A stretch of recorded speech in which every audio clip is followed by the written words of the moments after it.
Papakita ko sa inyo ang Promos SPB 30,000 mAh solar power bank, 65 watts.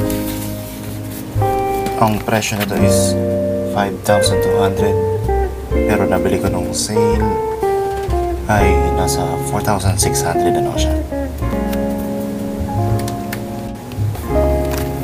So tingnan muna natin ang 360 view itong power bank. Medyo makapal siya. Kung makita nyo, Promos. Medyo marami siyang gasgas due to wear and tear na. Kasan ko kasi siya pinagsasasabit para lang makapag-solar charge. So pakita ko na yung pinaka main feature niya, yung solar panels niya. Meron siya sariling solar panels. 1, 2, 3, 4, 5, 6, 6 na solar panels. Medyo hindi kasya sa video, pero mahaba siya. Kaya gamit ko na siya. Ayan, tutuklap niyo ano. Pwede ba naman yan linisin at dikitin ulit. And if ever na hindi mo siya gagamitin as may solar kasi masyado malaki, pwede mo siyang tanggalin. Buti mo lang dito. Ayan. So standalone power bank na lang siya. So ito yung medyo madumi. Yan. So ito lang yung mga saksakan. So 65 watts. Yung type C 20 watts naman sa dalawang.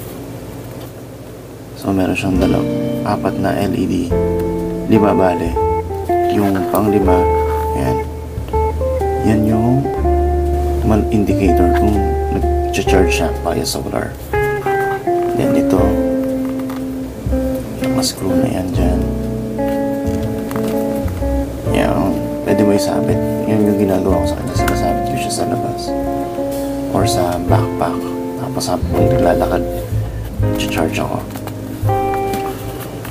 Yan. Check naman natin yung weight nila ngayon. Ang sabay. Power bank and solar panel. 1.1 kilo. Almost 640 grams. Nasa akin na ito ng siguro 10 months ko na siyang ginagamit. Kasi kailangan ko yung 65 watts na yun para ma-charge up yung aking Steam Deck. So yung experience ko dito during usage ko, kung i-charge mo siya ng solar lang, sobrang tagal nun talaga.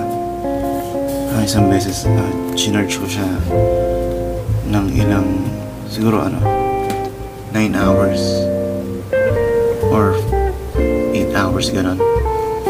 Tapos na-charge lang yung buong charge na yun, chinarge ko yung phone ko.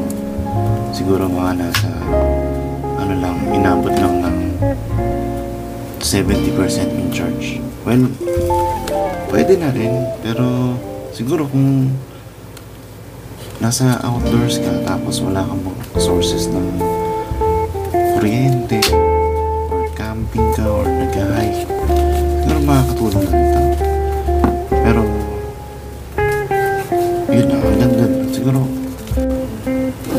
And another thing na napansin ko dito, pag meron kasi siyang overheat detection so hindi siya mag-charge pag na-meet niya yung certain temperature niya. So parang magko-cool down muna siya bago siya mag-charge ulit. So ang mangyayari, bali apat yan na LED, white na LED, magpa-flash yan sabay-sabay na apat, meaning hindi siya nag-charge, meaning parang nag-warning siya na ilagay mo siya sa medyo malamig na area. So ang weird kasi lalabas mo kasi siya sa labas para mag-charge ng solar. Pero ang ginawa ko nun, eto mismong bank, yung power bank, tinago ko sa loob ng bank ko, tapos nakasabit siya ganito. Yan, ganyan. Kaya mamaya papakita ko sa inyo kung ano yung tsura pag sinabit ko sa ganong setup. And magpapakita din ako kung ilan best lang kaya i-charge yung aking Steam Deck or iba pang phones kung ilang beses niya kayang ma-charge. And so, in the end, worth it pa itong product na to? Well, depende. Tulad nga nasabi ko, kung mag-outdoor ka at wala kayong source ng kuryente, maganda to. Kasi meron siyang built-in na power bank ay na solar panel. Pero kung hindi naman, ang mas maliit, mas cheaper, at mas same ng lakas na power bank. Marami naman power bank dyan na 65 watts or 50 watts. Pero kung sa cellphone lang, siguro mga 25 watts enough siguro.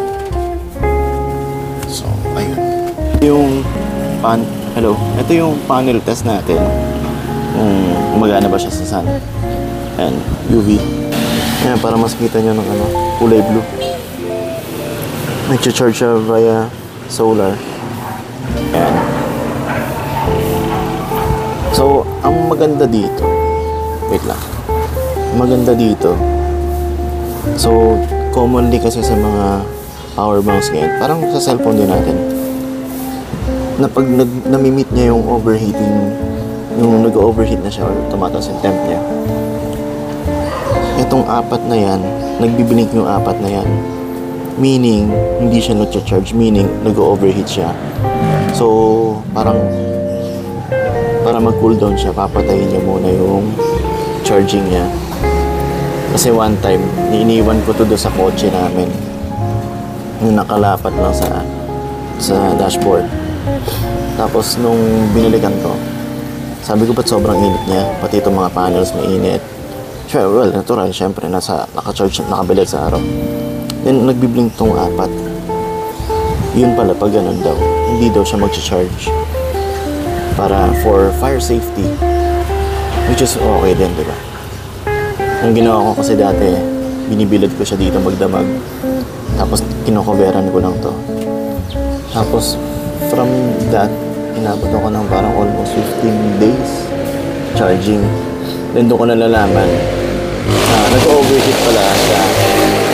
So, kumbaga, hindi naman kasi kailangan tutok yung araw, pero sobrang init din kasi sa bansa natin, sa Philippines, di ba? So, ayun. So, UV lang naman yung kinukuha ng ng solar, sa hindi yung init mismo.